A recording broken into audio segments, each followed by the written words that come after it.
ای پدر آسمانی ما، ای خدای ابراهیم و اسحاق و یعقوب، ای خدای یوسف که از فرش به عرش آوردیش و میدونیم که میتونی این کارم با ما بکنی، لطفاً به ما ایمانشو بده که قبول کنیم که این کار برای ما هم انجام میدیم. یک بار دیگه اومدیم تو بخونیم کلمات تو و سخنان تو که وحی کردی برامون، سخنان که از طریق اون میتونیم در جا پای عیسی بذاریم و عیسی بار زندگی کنیم. لطفاً تو این 1 ساعت با ما باش تا بیشتر بفهمیم کلمات تو. پادشاهی تو زود نصب کن روی زمین و من دور در نام پسرت میخوام عیسی مسیح. آمین. Amen. Thank you, Mesa. So last time we looked at the Passover when God released his people from Egypt. جلسه پیش راجع به عید پسح صحبت کردم، پسوور که چجوری رهایی پیدا کردن از مصر بنی اسرائیل. And after the final plague where the firstborn children died, the Egyptians were glad to get the Israelites out of their country. و بعد از آخرین بلایی که خدا سر اسرائیل آورد، همون مردن نخستادگانشون بود، دیگه خیلی خوشحال شدن که اصلا از دست بنی اسرائیل راحت بشن. And they were a lot of people. و کلی هم انسان بودن، کلی بودن. Our first reference is in Exodus chapter 12. اولین رفرنسش باب 12 خروج. And we're going to read verses 37 to 39.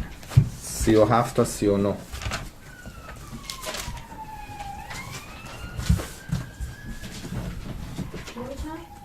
باب 12.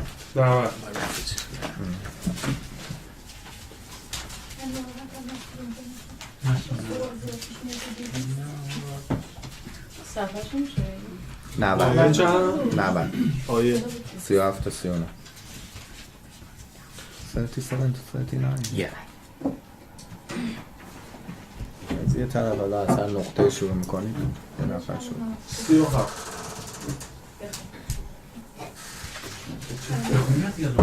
اوکی باشه. بنی اسرائیل از رمسیس به سکوت سفر کردند. شمار آنان بدون احتساب زنان و کودکان 600,000 مرد پیاده بود. گروه مختلط بسیاری نیز همراه آنان رفتند. همچنین چهارپایان فراوان، اهم از گله و رمه. آنان با خمیری که از مصر با خود برداشته بودند گرد نانهای بی خمیرمایه پختند. خمیر ایشان بدون خمیرمایه بود، زیرا از مصر رانده شده بودند. آنها نمی توانستند درنگ کنند یا برای خود توشه‌ای راه تدارک ببینند. Thank you. So we learn that there were 600,000 men. پس 600,000 تا مرد بوده فقط. Now if there was the same number of women plus children, there could have been 2 or 3 million دیگه people. همون اندازه مرد و زن باشه و بچه ها رو هم حساب کنید حدود 2-3 میلیونی بودن. So it's a lot of people that were involved in the Exodus. و خیلی پس نفرات زیادی هستن که اینجا درگیر خروج بودن. And did you see in verse 38 that there were also people who were not Jews? و آیه 38 داره میگه که حتی کسایی هم بودن که یهودی نبودن. There were people, it's called in my Bible a mixed multitude, but these are other people who'd chosen to go out with the Israelites. که طبق کتاب انگلیسی اینا هم همون مختلطه اومده، گروه مختلط بسیار بودن، هرچی انتخاب شده بودن که با مصری‌ها بیرون برن. And this is an important principle. و یه قانون خیلی مهمه. God said throughout the Old Testament that he was the God of the Jews, the God of Abraham, Isaac and Jacob. و اینکه خدا تدارک دیده بود و فراهم کرده بود که خدای بنی اسرائیل باشه، خدای ابراهیم و اسحاق و یوسف. But you didn't have to be a Jew to serve God and for him to be pleased with you. اما در دل همینم این هستش که مجبور نیست که حتما یهودی باشی تا خدا رو بپرستی و جز اون نقشه خدا باشی. And anybody who sincerely worships God is welcomed in his family. و هر کسی که صادقانه خدا رو عبادت کنه میتونه جز خانواده‌اش باشه.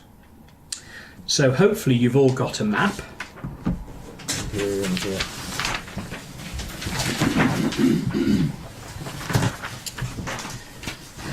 And the verses we just read were points 1 and 2. آیه‌ای که خوندیم، 3 تا آیه‌ای که خوندیم به شماره 1 و 2 اشاره داشت که از رمسیس حرکت کرد. The Israelites went from Ramesses in Goshen down to Sukkoth. که اومدن و طبقای به سکوت رسیدن. سکوت یا سکوت. And then they would go down to point 3 called Pi Hahiroth. که بعد از اون بعد سکوت اومدن پایین به سمت پی هریهود. And that's where today's story takes place. و اینجا جایی که داستان امروز اونجا اتفاق میفته. You see, the Israelites went out very quickly, as we've just read. و همونطور که خوندیم اسرائیل خیلی سریع بنی اسرائیل مجبور شدن مصر خارج شدن مصر. And they were told by God where they should go. و خدا از طریق خدا بهشون گفته شد که باید برن. Go over to chapter 14 of Exodus. باب 14. Because it was God who told them to go to this place, Pi Hahiroth, by the sea. و خدا اینجا الان تو باب 14 میخونیم که خدا بهشون گفته که به این مکان برن. And let's read Exodus 14 verses 1 to 4, please. آیه 1 تا 4. پی ها هیروت. آنگاه خداوند به موسی گفت به بنی اسرائیل بگو برگردند و در نزدیکی فیهاهیروت بین مجدول و دریا اردو بزنند. باید در کنار دریا مقابل بعل سفون اردو بزنند. فرعون با خود خواهد گفت بنی اسرائیل سرگردان به هر سو می رود و بیابان محصورشان کرده است. من دل فرعون را سخت خواهم کرد و او ایشان را تعقیب خواهد نمود و من در فرعون و تمامی سپاهش جلال خواهم یافت. آنگاه مصریان خواهند دانست که من خداوند هستم. پس بنی اسرائیل چنین کردند. چون به Thank you. So God sent the Israelites to go down to the sea. پس خدا بنی اسرائیل فرستاد که برن پایین سمت دریا. And this is a really important point. God is in control. و این نکته خیلی مهمه که خدا خودش داره کنترل میکنه. And throughout this story, God is in control. و تو کل بین این داستان خدا دائما در کنترل داشته این داستان. We read in verse 4 that God was going to be honored above Pharaoh and his army. و آیه 4 گفتش که خدا میخواد از طریق فرعون و سپاهش خودش رو جلال بده. And even though Israel thought they were in a crisis, that it was a catastrophe, God was in charge. و حتی زمانی هم که فرعون خیال میکردش که دیگه مثلا اونا رو به دام انداخته و دیگه قضیه تمام خدا اونجا وارد عمل میشه و مسئولیت بنی اسرائیل رو به گردن گرفت. So maybe when we find life is very difficult or we think we're having a crisis, it's useful to remember that still God is in charge, even if we don't realize it. پس این برای ما هم هست که هر وقت زندگیمون به مشکل میخوره و به دشواری میفته باید یادمون باشه که خدا مسئول زندگیمونه هرچند ما حواسمون نباشه. Because this is what happened. Israel had the sea in front of them. این چیزی بود که اتفاق افتاد. بنی اسرائیل دریا رو جلوشون داشت. To either side they had mountains and wilderness of desert. و اطرافشون هم فقط بیابون بود و دشت و کوه. And behind them Pharaoh and his army. و پشتشون هم که فرعون با سپاهش بود. You can imagine Pharaoh saying, "We've let 3 million slaves go. What are we doing?" و تصورشون فرعون میگه بذاریم 3 میلیون نوکر و خادم در برن. Look, they're trapped by the sea. Let's go and get them. و میگه که بریم پس تو دام افتادن از طریق دریا بریم دوباره بگیریمش. And the Egyptians had a huge army. و مصریان هم که خب سپاه بزرگی داشتن. So they came after the Israelites with their horses, with their chariots and all their armor. و پشت بنی اسرائیل راه افتادن با سپاهشون و با اسب. And you can imagine they saw them by the sea and said, "We've got them." و تصور کنید که میان و میبیننشون که دریا جلوشونه هم میگن گرفتیمش. And what do you think Israel would do? و فکر میکنین اسرائیلیا چیکار کردن؟ Let's read verses 10 to 12. آیه 10 تا 12. همچنان که فرعون نزدیکتر میشد بنی اسرائیل چشمان خود را بالا کرده مصریان را دیدند که از پی ایشان میآیند. پس هراسان به درگاه خداوند فریاد برآوردند و خطاب به موسی گفتند آیا در مصر قبر نبود که ما را به بیابان آوردی تا در اینجا بمیریم؟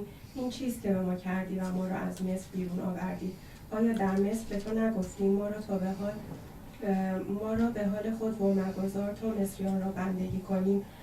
ما را بهتر آن بود که مصریان را بندگی کنیم تا اینکه در بیابان بمیریم. مرسی. Thank you. The Israelites did what I think I might have done, and maybe many people would have done. و بنی اسرائیل کاری الان اینجا کردن که میگه فکر میکنم خودم هم بودم میکردم و خیلی مردم میکنن. They panicked and they said, "What are we going to do?" ترسیدن و اینکه گفتن وای چیکار باید بکنیم. And then they turned to Moses and said, "It's your fault." و برگردن سمت موسی گفتن تقصیر توه همه اینا. And they complained and they complained and they و complained. شکایت کردن و شکایت کردن و شکایت. And that's what human nature is like, isn't it? و این دقیقاً ذات همه انسان است. Remember the miracles they'd seen, like the stick that turned into a snake. یادتون بیارین اون معجزاتی که تازه هم موسی دیده بودن. مثلا یه کوچیکش این بود که عصاشو مار کرده بود. Moses' hand that could become covered in leprosy and then was clean again. و اینکه دستشو در گریبانشو بعد میدرخشید. And then all those plagues on Egypt. و اون 10 تا بلایی که اومده بود سر مصریا. And those plagues proved two things. Firstly, that the gods of Egypt were not gods. و اون تمام اون بلاها 10 تا بلایی که خدا سر مصر آورد 2 تا چیزو ثابت می‌کرد. یکیش این که خدای فرعون خدای مصریان خدا نیست. Secondly, that God really is God and he has all the power. و اینکه خدای واقعی قدرتمنده و قدرت شامل داره. And despite seeing all this, they panicked and they complained. و علیرغم دیدن همه اینا همچنان می‌ترسیدن و شکایت. And that's what people are like, isn't it? و این دقیقاً حالتی که همه انسان‌ها شبیه‌شه. When time's difficult, we can panic. تا زخم میشه زندگی سریع می‌ترسیم و شکایت. And in the 40 years that it would take Israel to get from Egypt to the promised land, و 40 سال طول کشید که از مصر به اسرائیل برسن. they would complain and complain and complain. و دائما شکایت کردن شکایت و شکایت. So, let's move on in the story. داستان رو یه مقدار جلو بریم. Verse 13 and 14, we see what Moses said to them. 13 و 14 میبینیم که موسی بهشون چه میگه.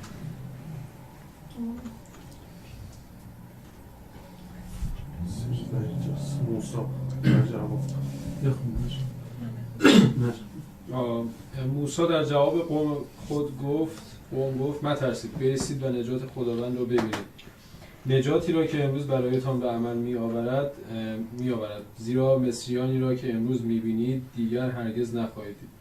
خداوند برای شما خواهد جنگید، شما فقط آرام باشید.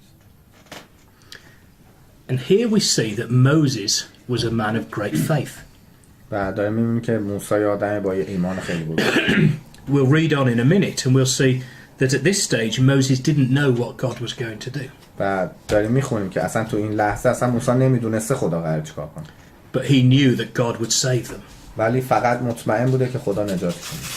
God had brought them out of Egypt with this great power. He wasn't going to let them be destroyed straight away in the sea. و خدایی که با اون همه قدرت نمایی اونا رو از مصر آورد بیرون اصلا خیلی بی‌معنیه که بخواد بلافاصله رهاشون کنه که برن تو دریا بمیرن. And so we have what I think are quite powerful words from Moses. و یه سری حرفای قدرتمندی از نظر خودش که موسی زده. Don't be afraid, stand still and see the salvation of God. نترسید و بایستید و نجات خدا را ببینید. And again, they're good words for us if things seem difficult. و این جملات خوبی همچنین برای ما وقتی که زندگیمون سخت میشه. And Moses was confident that God would fight for them.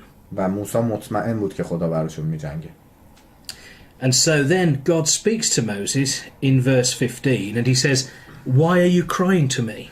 و آیه 15 خدا با موسی صحبت میکنه و بهش میگه که چیه چرا گریه میکنی به درگاه من. So what had Moses already done? Sorry. So what do we think Moses had already done? و فکر میکنید موسی چیکار کرده بود؟ Any ideas? Pardon? عصاشو برداشت گذاشت تو آب که چیز شد. نه بعدش نه قبلش. قبلش چه کاری Repeat کرده the بود؟ خدا question. چه این حرفی بهش زده؟ What had Moses already done?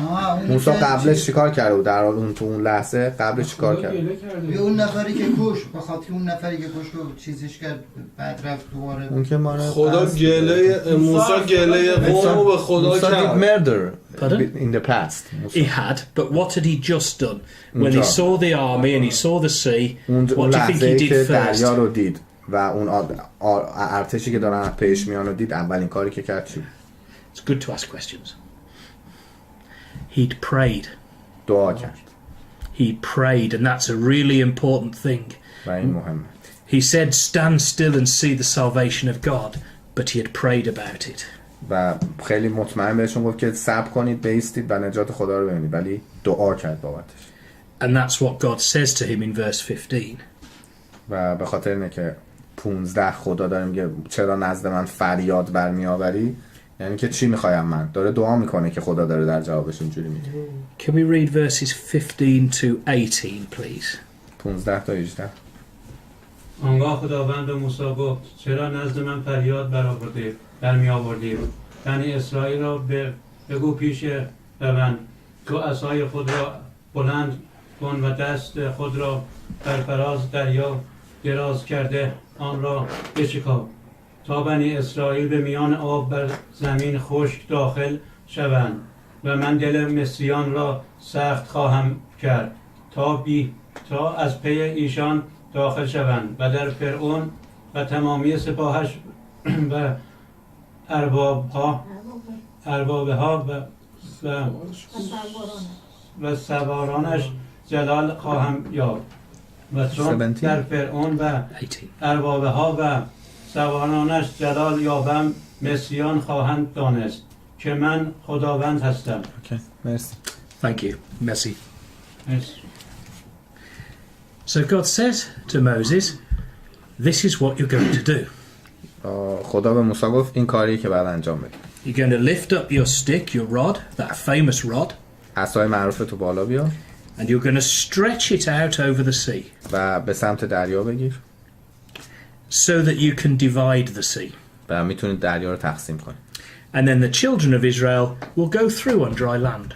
و بنی اسرائیل میتونن از بینش عبور کنن و به خشکی برسن. Sounds easy, doesn't it? راحته، ظاهرا راحت به نظر میاد. All you have to do, stretch out your rod, divide the sea. خیلی راحته. عصاتو بیاری دریا نصف شه. But of course, Moses was faithful and he'd already seen the power of God. ولی خب موسی در واقع خیلی قوی بود، ایمانش هم خیلی قوی بود و قدرت خدا رو دیده بود. And there's another lesson for us. We should pray about our problems, و درسش بر ما اینه که باید برای مشکلاتمون دعا کنیم. but also we have to do what we can, even if that's only a little bit. We do what? We have to do what we can do. ولی خب در کنار دعایی که میکنیم باید هر چی هم از دستمون برمیاد انجام بدیم، حتی اگه اون خیلی کم باشه. Moses didn't have the power to divide the sea, it was God's power, but God wanted Moses to do his bit with the stick.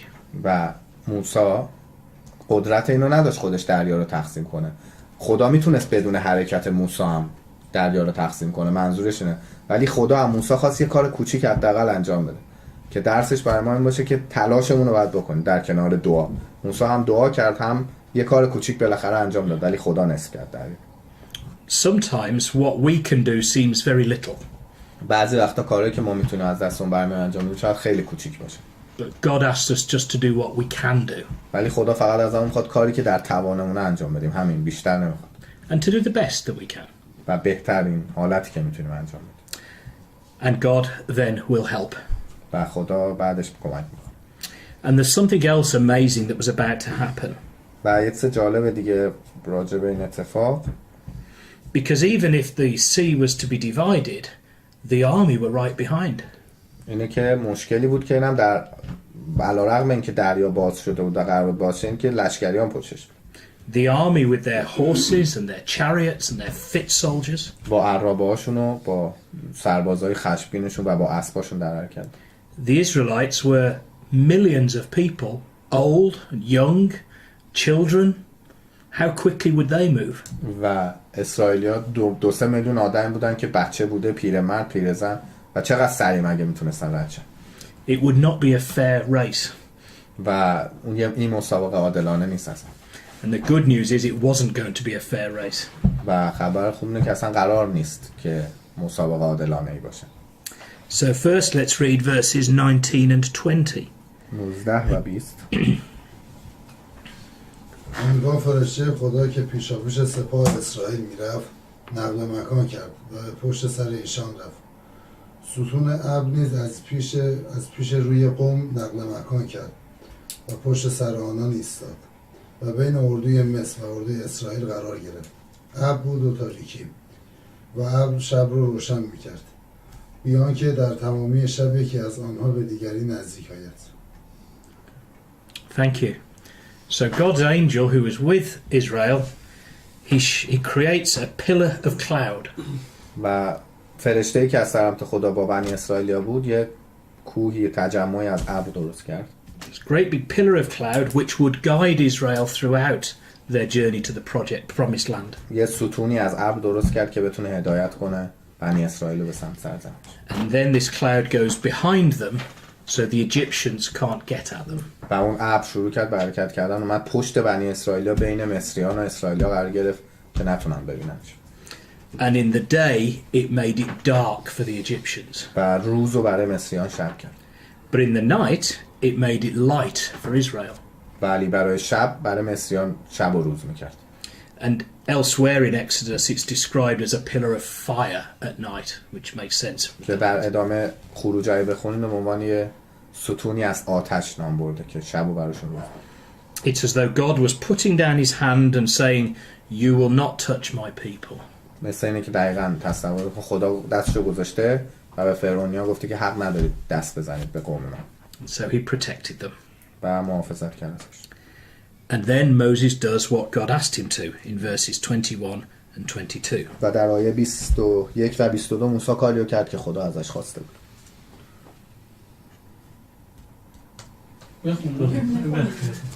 آنگاه موسی دست خود را بر فراز دریا دراز کرد و خداوند تمام آن شب دریا را به واسطه باد شرقی نیرومندی به عقب راند و دریا را خشک ساخت. آبها شکافته شد و بنی اسرائیل به میان دریا بر زمین خشک داخل شدند در حالی که دیواری از آب در جانب راست و چپ آنها برافراشته بود.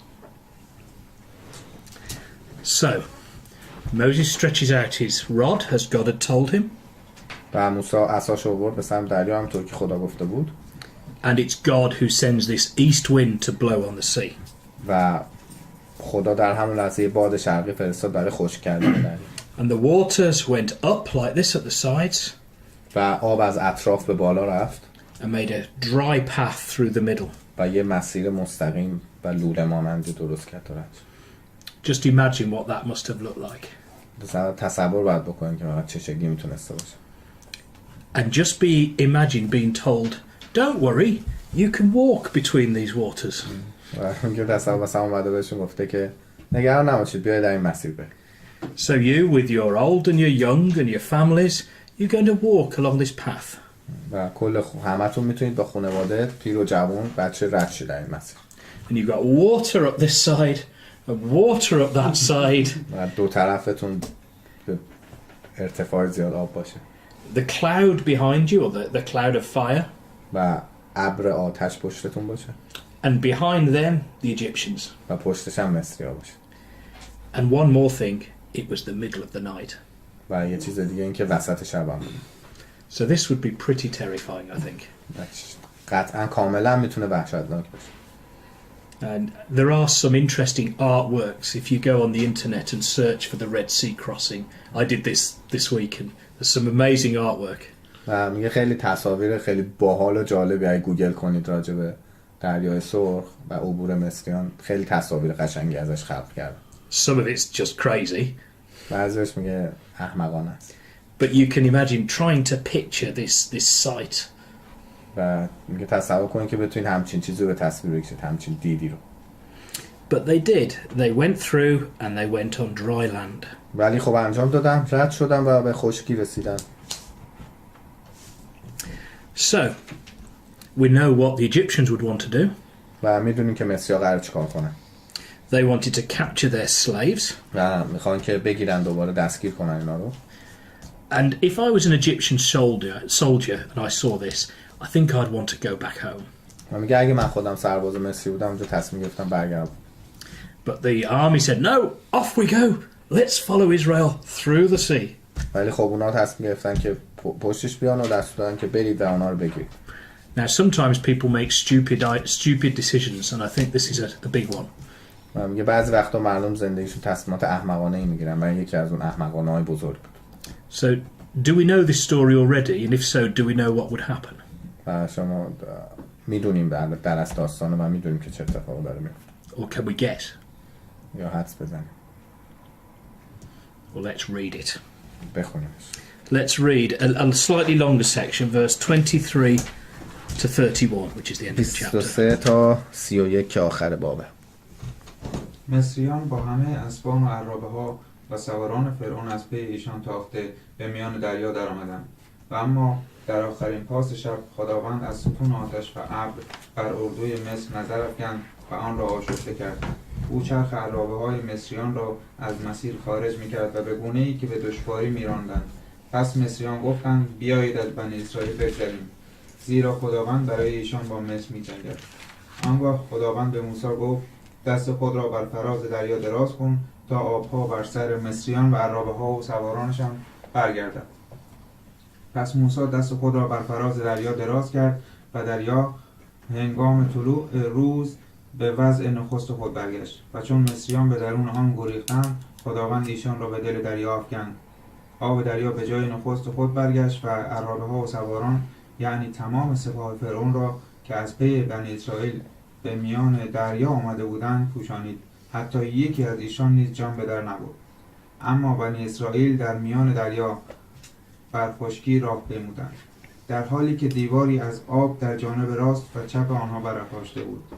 آن روز خداوند اسرائیل را از دست مصریان نجات بخشید و اسرائیل اجساد مصریان را دیدند که بر کنار دریا مرده افتاده بودند. اسرائیل چون کار عظیم خداوند را بر ضد مصریان دیدند از خداوند ترسیدند و به او و به خدمتگزارش موسی ایمان آوردند. Thank you. Merci. So, the Egyptians did decide to follow into that narrow path through the sea. و مصریان دنبال بنی اسرائیل افتادن تو هم مسیر باریک در بین آب.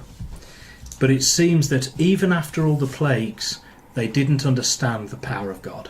و به نظر میاد اصلا بعد این همه بلا 10 تا بلایی که سرشون اومده بود هنوز به قدرت خدا پی نبرده بود. And so as they went down into the sea, God went to work. و دقیقا زمانی که وارد دریا شدن مسیری که دریا بود خدا کارش رو شروع کرد. So in verse 24 it was described as the morning watch in my Bible, which is between 2 and 6 in the morning. و طبق آیه 24 میگه حدوداً طبق نوشته مثلا بین 2 تا 6 میتونسته باشه، 2 تا 6 صبح. And we see that God, his angel, looked out of the cloud of fire and they troubled the Egyptians. و میگه فرشته ها از داخل اون ابر به بیرون نگاه کردن و مصری‌ها رو دیدن و براشون مشکل به وجود آورد. We don't know exactly how they troubled them, but we do know it took the wheels off their chariots. و میگه دقیقا نمیدونیم چه مشکل براشون، ولی طبق چیزی که کتاب نوشته برای چرخ عرابه هاشون مشکل به وجود آورد. Whether that was because of the mud or something supernatural, we don't know, but it was the power of God. و قطعا هر چیزی بوده، هر اتفاقی براش وجود آوردن قطعا قدرت خدا بود و این مهم. Now a chariot without any wheels is a very slow vehicle. و عرابه‌ای که بر چرخش مشکل وجود نداشته قطعا یه وسیله نقلیه خیلی کند میشه، به درد نمیخوره. And horses attached to a chariot with no wheels are not much use. و اسبی که به عرابه وصل شده باشه به عرابه بدون چرخ زیاد به درد نمیخوره. But suddenly this powerful army became powerless because of the power of God. و ناگهان این ارتش با پرقدرت به خاطر قدرت خدا به ارتش بی قدرت تبدیل میشه. Sorry, there are a lot of powerfuls in that sentence. یکی کلی کلمه قدرت هم داره. And so this powerful army ran away. پس فرار کردن در واقع خیلی هاشون. And if you look in verse 25, they used the name of God. They realized that the God of the Israelites was fighting against them. و خیلی هاشون به این نتیجه رسیدن و فهمیدن که دوباره پای قدرت خدا در میونه و خواستن که بیخیال این جنگ بشن، چون به این نچسبن که خدا داره مراقبت میکنه بنی اسرائیل. And so as they try to run, God said to Moses, stretch your rod out again over the sea. و تصمیم گرفتن برگردن که همون لحظه خدا به موسی میگه که دوباره عصاتو بالا بیار. He did, and all that sea came down. و موسی انجام داد و کل دریا به پایین اومد. And it destroyed the army of Egypt. و نابود کرد کل ارتش فرعون. Which also would be something very terrifying to see. و این هم در واقع یک همزوست که خیلی وحشتناکه آدم بخواد ببینه. But we're reminded in verse 29 the children of Israel walked through on dry land. بعد ولی تو آیه 29 داره اشاره میکنه که از میان دریا رفتن و به خشکی رسیدن. And they had the water on the right hand, water on the left, and the cloud above and behind them. و در حالی که آب سمت چپ و راستشون بود و اون ابرها پشتش. And that's quite important, and we'll come back to that point in a few minutes. و این یه نکته خیلی مهمه که دوباره چند دقیقه بعد بهش برمیگردیم. And then, sorry? تا بپرسم قوم اسرائیل قوم برگزیده خدا بوده. بعد خدا هم Israelite was a chosen tribe. خدا هم برنامه‌اش این بوده که قوم اسرائیل رو نجات بده. الان Saving them was a God's plan. Yes. Obviously. این همه اتفاق میفته و به نوعی قوم اسرائیل همش توی تنش و اضطراب و این عذاب با این اتفاقات. Suffered them too much. Pardon? Maybe God, but why suffer them too much? Maybe God could, choose an easier way. Yes, maybe he could. بعد همه این اتفاقا میفته که قوم برگزیده خدا نجات پیدا کنه. در آخرم باز اینا اون ایمانو نمیارن به All this خدا. happened to save them, but they Yes. never had a strong faith. And No. never. It was also Obey to God 100%. teach them to obey God, but also to trust God. فهم خواسته بهشون درس چی به جز درس دادن توش نبود. و یه چیزم ببین الان توی این آیه‌ای که خوندیم چندین بار از جلسه قبل تا الان تکرار شد که خدا میگه که من دل مصریان را سخت خواهم کرد. فقط به خاطر اینکه هی مصری‌ها کش بدن هی خدا قدرتش رو نشون بده. اون هفته گفت گزینه خوبی بوده، فرصت خوبی بوده تا خدا ثابت کنه که خدای مصری چی نیست. And I told him that about mentioned many times in scripture that God said I will harden their hearts. Yes, like he did to Pharaoh. Yeah. Because it was a good occasion for God to show his strength. Yeah, his power. That's right. Because if God made it easy for them, they wouldn't have to trust him. اگه خدا راحت براشون کار انجام میداد اعتماد نمی‌کردن به خدا. If they just got up one morning and said, we're going to leave Egypt, and Pharaoh had said, okay, off you go, they wouldn't have needed to trust God. اگه خدا یه روز صبح میگفتش که بیاید از مصر بیاید بیرون و فرعون میگفت اوکی برید، قدرت خدا رو نمیدن. این همه دیدن اون بودن. این همه دیدن هم باز آخرش ایمان نیاوردن. They did see a lot, lots of miracles. And it's a strong lesson for us because we can see God at work and still be faithless sometimes. و برای ما همین درس هست. ما هم خیلی وقتا قدرت خدا رو میبینیم ولی باز یه جایی لنگ میزنیم سر ایمانمون. But we did see in verse 31, at least immediately afterwards, they feared God and they believed him. و آیه 31 میبینید که فقط همون بلافاصله بعد اینکه اون اتفاق افتاد از خدا ترسیدن. ایمانو بردن. دوباره میری جلوتر، دوباره اتفاق میفته، دوباره همون میشه. خیلی جان کار کردن. Yeah.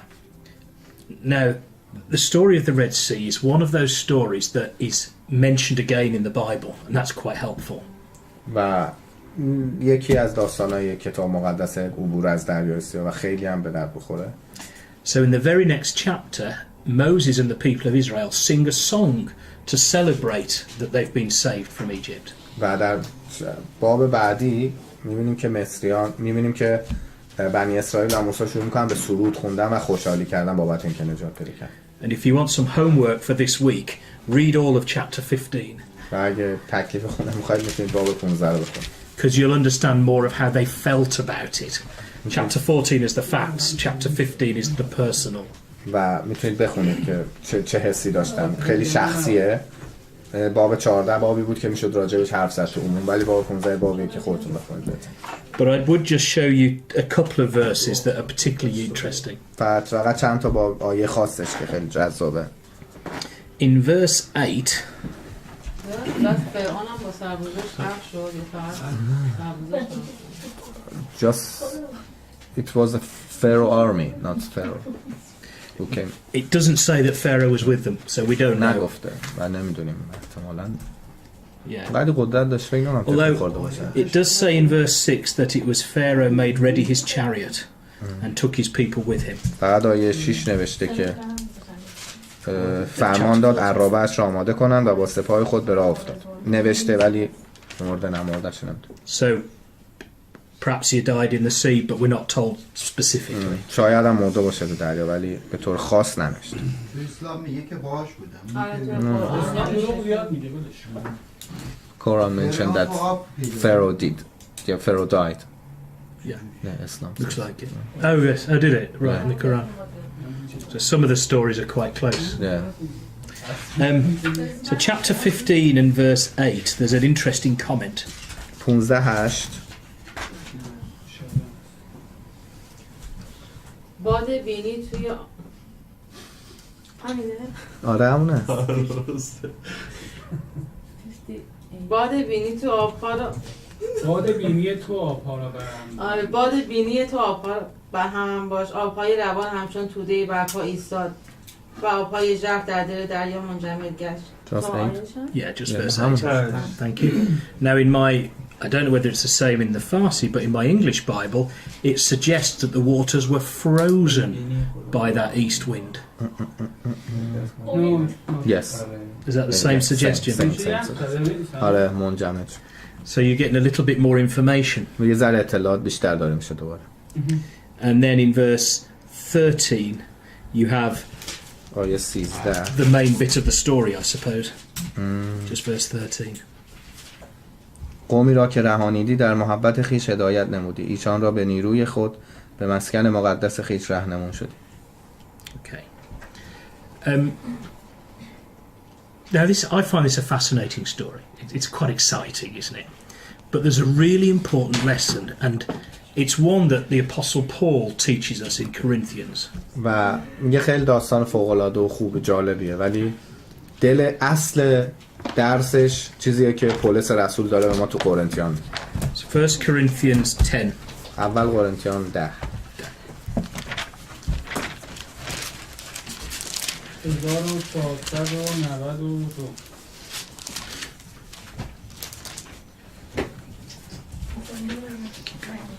ماشاءالله بچه‌ها بایبل حفظ. هزار باشه.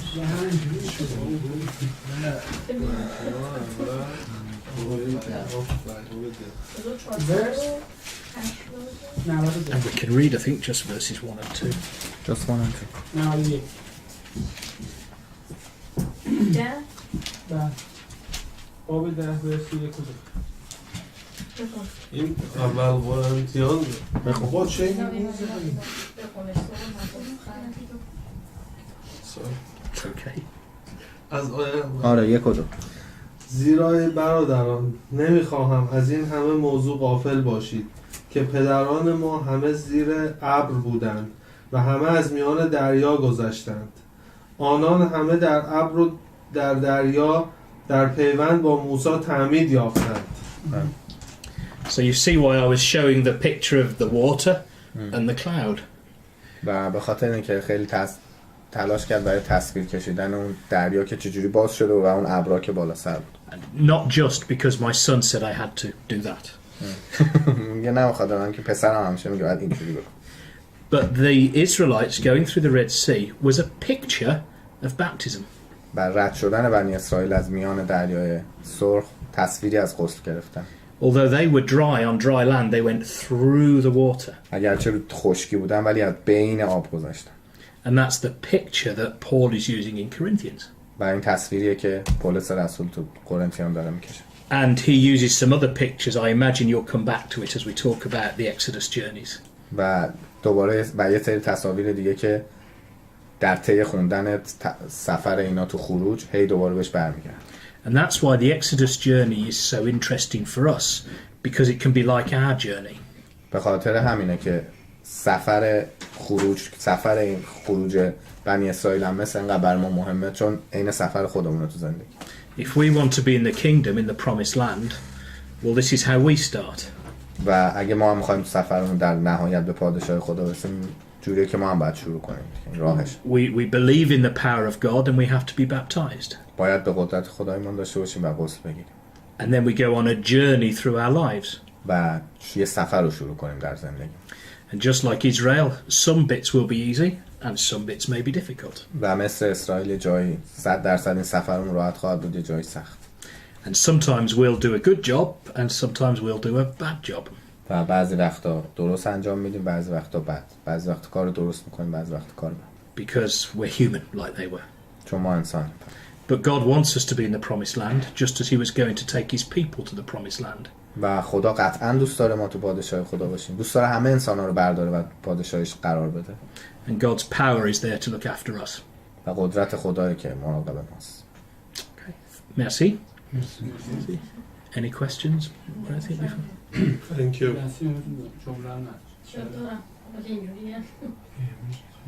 یه سوال می‌خوام بپرسم. بله بله. بپرسید قصد گرفتن از کی چیز شد، شروع شد توی بحث یهودیت. Getting baptized. When started baptism? When it started? در کجا؟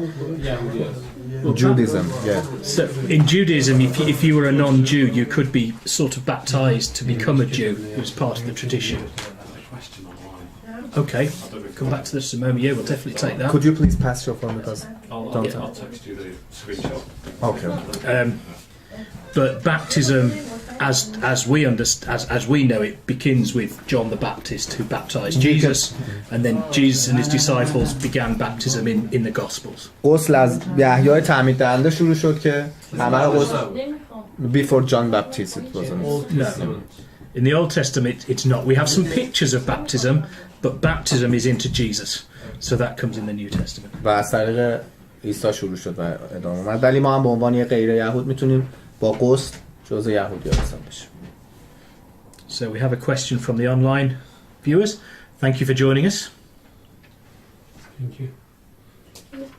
Let me check it. مثلا سوال آنلاین داریم؟ همون فکر میکنم داشته باشه.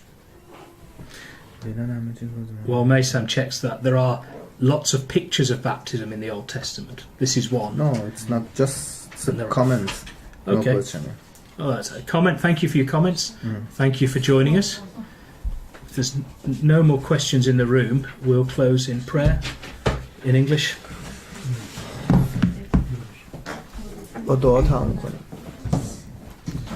Lord God in heaven, we give thanks that you are so good and so loving. ای خدا ما شکرمون رو نثارت میکنیم به خاطر اینکه خیلی خوب و دوست داشتنی.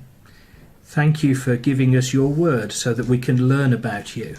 مرسی که سخنان تو ما فرستادی تا بتونیم یاد بگیریم راجع به تو.